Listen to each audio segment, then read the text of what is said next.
అభివృద్ధి కోసం అనేక విజ్ఞప్తుల్ని రాతపూర్వకంగా ఇవ్వటం, మాతో పాటు గౌరవ పార్లమెంట్ సభ్యులను కూడా బృందాలుగా తీసుకొని వెళ్ళి కలిసిన విషయం మనందరికీ తెలిసిందే. మేము పెద్ద ఎత్తున ఆశించాం మూసీ రిజర్వేషన్ సంబంధించిన దానిపైన కానీ, లేకపోతే ఇంకా ఇతరత్ర ఈ నగర చుట్టూ ఉన్నటువంటి అభివృద్ధి కార్యక్రమాల గురించి కానీ, రీజనల్ రింగ్ రోడ్డు గురించి కానీ,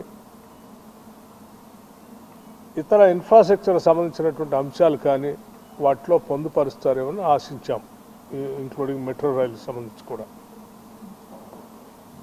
కానీ కొన్ని ప్రత్యేకమైనటువంటి ఇవేమీ ఇవ్వకపోగా ఈ బడ్జెట్లో కొన్ని ప్రత్యేకమైనటువంటి అంశాలను కూడా వాళ్ళు ప్రకటించారు. చాలా సంతోషం. ఉదాహరణకి biopharma Shakti outlet 10,000 crores over next 5 years అని చెప్పారు. బయోఫార్మా పైన వాళ్ళు హైలైట్ చేసి పోదాం అనుకున్నటువంటి సందర్భంలో ముందుగా గుర్తు రావాల్సింది తెలంగాణ రాష్ట్రం. జీనోమ్ లాంటి వ్యాలీ ఇక్కడ జరుగుతున్నటువంటి బయోఫార్మా మీద జరుగుతున్నటువంటి విషయాలు ఈ దేశంకే కాదు ప్రపంచం మొత్తానికి కూడా తెలుసు. అటువంటి దాంట్లో తప్పనిసరిగా హైదరాబాదో లేదా తెలంగాణ రాష్ట్రాన్ని పొందుపరుచుకొని ఉంటారని ఆశించాం. కానీ అందులో కూడా ఏం లేదు. అట్లాగే ఎలక్ట్రానిక్స్ గురించి కూడా, ఎలక్ట్రానిక్స్ కాంపోనెంట్ సంబంధించి అవుట్లే 40,000 crores మెన్షన్ చేస్తున్నామని చెప్పారు. బట్ ఎలక్ట్రానిక్స్ అంటే మనందరికీ తెలిసిందే, ఇండియాలో హైదరాబాద్ పరిసర ప్రాంతాల్లో ఉన్నటువంటి ఎలక్ట్రానిక్స్ సంబంధించినటువంటి ఎకో సిస్టమ్ ఎంత పెద్ద ఎత్తున అభివృద్ధి చెందిందో, ఇంక్లూడింగ్ ఈవెన్ ఎప్పటి నుంచో అనాదిగా ఆనాటి గత కాంగ్రెస్ ప్రభుత్వాల టైంలోనే ఈసీఐఎల్ లాంటి దాన్ని హైదరాబాదులో పెట్టి ఎలక్ట్రానిక్స్ని పెద్ద ఎత్తున ఈ ప్రాంతంలో ఒక ఎకో సిస్టమ్ తయారు కావడానికి పునాదులు ఇస్తుంది. ఈరోజు ఎలక్ట్రానిక్స్ అంటే హైదరాబాద్ అంటే ఎలక్ట్రానిక్స్ అనే పరిస్థితి ఉన్న దాంట్లో ఇవాళ కనీసం అది తెలంగాణ రాష్ట్రాన్ని అందులో పొందుపరుచుకోవటం చాలా బాధాకరం. అట్లాగే ఎస్టాబ్లిషింగ్ ఆఫ్ కెమికల్ పార్క్స్ అన్నారు. కెమికల్ పార్క్స్ అనగానే ఫార్మా లాంటి ఇండస్ట్రీకి సంబంధించి హైదరాబాద్ తెలంగాణ రాష్ట్రం is known for pharma hub. So ఇటువంటి ఫార్మా హబ్ లాగా ప్రపంచ దేశాలకే పెద్ద ఎత్తున పరిచయం ఉన్నటువంటి హైదరాబాదు తెలంగాణ రాష్ట్రానికి సంబంధించి, లేకపోతే గతంలో కోవిడ్ వచ్చినప్పుడు ఈ దేశానికే కాదు ప్రపంచానికి కూడా ఇక్కడి నుంచే మనం ఏం చేసామో ఏం అందించామో మనందరికీ తెలుసు. సాక్షాత్తు ప్రధానమంత్రి గారు కూడా ప్రత్యేకమైన ఫ్లైట్ వేసుకొని ఇక్కడికి వచ్చి భారత్ బయోటెక్ చూసి సందర్శించి ఏర్పాటు చేసి వెళ్ళినటువంటి వాడు. మరి ఇంత ప్రఖ్యాతిగాంచిన హైదరాబాద్ నగరాన్ని కానీ తెలంగాణని కానీ ఇందులో పొందుపరుచుకోలేకపోవటం చాలా బాధ అనిపిస్తూ ఉంది. ఇది అట్లాగే ఎఫోర్డబుల్ స్పోర్ట్స్ గూడ్స్ అన్నారు. అఫోర్డబుల్ స్పోర్ట్స్ అన్నప్పుడు మనం అందరికీ తెలిసింది, ఈ మధ్యనే మనం స్పోర్ట్స్ మీద పెద్ద ఎత్తున ఈ రాష్ట్ర ప్రభుత్వం ఎంత పెద్ద ఎత్తున ముందు పోతుందో కూడా తెలుసు. గ్లోబల్ సమ్మిట్లో ప్రత్యేకంగా మనం విజన్ డాక్యుమెంట్ని రిలీజ్ చేసినప్పుడు 2047 విజన్ డాక్యుమెంట్లో మనం we have given so much of focus on sports. గౌరవ ముఖ్యమంత్రి గారు పదే కొరియా వెళ్ళాను, నేను ఒక యూనివర్సిటీని చూశాను, అక్కడ ఆ యూనివర్సిటీలో 4 గోల్డ్ మెడల్స్ వచ్చినాయి. చాలా తక్కువ పాపులేషన్ ఉన్నప్పుడు కూడా అట్లా సాధిస్తూ ఉన్నారు.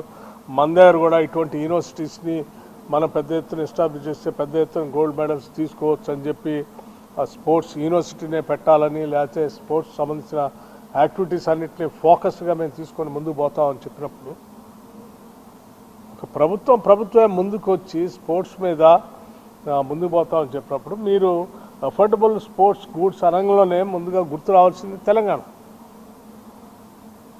అన్ఫార్చునేట్లీ వాళ్ళు అనౌన్స్ చేసిన దాంట్లో ఎక్కడ తెలంగాణ కనపట్టలేదు. అట్లాగే ఆరెంజ్ ఎకానమీకి సంబంధించి కూడా మాట్లాడారు. ఆరెంజ్ ఎకానమీకి సంబంధించి మాట్లాడుతూ మీరు సెంటర్స్ అన్నీ కూడా ఇటు బాంబేలో లేకపోతే ఇతరత్ర ప్రాంతాలకు షిఫ్ట్ చేయడం కోసం ప్రయత్నిస్తారు. ఆరెంజ్ ఎకానమీ అంటే audio, video, gaming and comics లాంటిది. Audio, video, gaming and comics లాంటిది మీ అందరికి తెలిసిందే. హైదరాబాద్ నగరము ఈరోజు ఆడియోకి కానీ, వీడియోకి కానీ, గేమింగ్ కానీ, కామిక్స్ కానీ it has become a biggest centre. Because software ఇండస్ట్రీయో లేకపోతే ఇతరత్ర ఉన్నటువంటి ఇక్కడ టాలెంటెడ్ యూత్ లేకపోతే గవర్నమెంట్ ఎప్పటి నుంచో గేమింగ్ దాని మీద దృష్టి పెట్టి ప్రత్యేకంగా భూములు కేటాయిస్తూ ఆ సెక్టార్ని అభివృద్ధి చేయటము, వీటన్నిటి దృష్ట్యా ఇవాళ Hyderabad has become a main centre for orange economy. అటువంటి ఆరెంజ్ ఎకానమీలో కూడా మీరు హైదరాబాద్ దృష్టి పెట్టకుండా ఎక్కడో బాంబేకో లేకపోతే ఇతర ప్రాంతాలు తీసుకొని ఈరోజు ప్రయత్నం చేస్తూ ఉంటే తెలంగాణ ఏం తప్పు చేసిందని మీరు తెలంగాణ మీద ఇంత ఈ రకంగా న్యాయం చేయకుండా ఆలోచన చేశారో నాకు మాత్రం చాలా బాధగా ఉంది. అట్లాగే మరొక అంశం రీజనల్ మెడికల్ వాల్యూ హబ్ అన్నారు. ప్రపంచం అంతా తెలుసు Hyderabad has become A medical tourism also, medical hub. అనేక దేశాల నుంచి హైదరాబాద్ వైద్యానికి ఈ దేశంలో ఉన్నటువంటి రాష్ట్రాలు కాదు ఇతర దేశాల నుంచి కూడా పెద్ద ఎత్తున హైదరాబాద్లో అందుబాటులో ఉన్నటువంటి మెడికల్ ఫెసిలిటీస్ సంబంధించి పెద్ద ఎత్తున ఇక్కడికి వస్తూ ఉన్నారు. అటువంటి దాంట్లో కూడా మీరు హైదరాబాద్ తెలంగాణ నుండి ఇంక్లూడ్ చేయడం చాలా బాధ అనిపిస్తుంది. Inland waterways, yes, inland waterways గురించి చాలా సీరియస్గా బహుశా ఈ దేశంలో ఏ రాష్ట్రం కూడా మీరు గంగా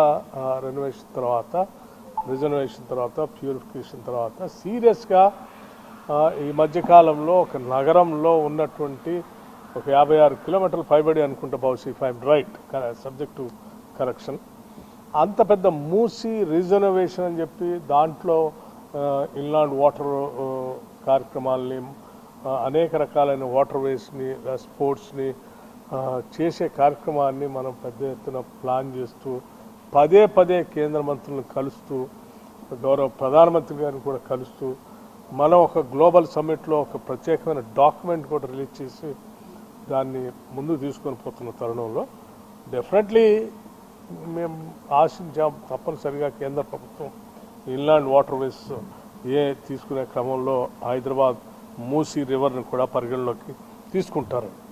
అక్కడ కూడా ఏం కనపడలేదు. అట్లాగే టూరిజం సంబంధించి యునెస్కో లాంటి వాళ్ళు గుర్తించిన రామప్ప హెరిటేజ్ లాంటి టెంపుల్స్ ఉన్నటువంటి ఈ తెలంగాణ రాష్ట్రాన్ని, తెలంగాణలో ఉన్న అద్భుతమైనటువంటి టూరిజానికి సంబంధించి ఉన్నాయి స్థలాలు. మనకి మన్ననూరులో ఉన్నటువంటి టైగర్ రిజర్వ్ ఫారెస్ట్ కానీ లేకపోతే ఆదిలాబాద్లో ఉన్నటువంటి కవాల్ రిజర్వ్ ఫారెస్ట్ కానీ టైగర్ రిజర్వ్ కానీ వీటన్నీ ఇంకో పక్కన 2 అద్భుతమైనటువంటి నదులు, అటు ఓ పక్కన కృష్ణా నది, ఇంకో పక్కన గోదావరి నది, ఈ మధ్యలో అక్కడక్కడ వాటర్ ఫాల్స్, ఫారెస్ట్, ఓ పక్కన టైగర్ రిజర్వ్స్, ఓ పక్కన టెంపుల్స్, అనేక టెంపుల్స్ యునెస్కోలో గుర్తింపు పొందిన టెంపుల్స్, ఇంకో పక్కన మనం ఈ 2-3 రోజులు చూస్తున్నాం అద్భుతంగా. న్యూజిలాండ్ నుంచి కూడా పెద్ద ఎత్తున వచ్చి సమ్మక్క సారలమ్మ టెంపుల్ దగ్గరకు వచ్చి వాళ్ళు అనేక మంది దర్శించుకుంటున్నటువంటి విషయాలు కూడా చూస్తాం.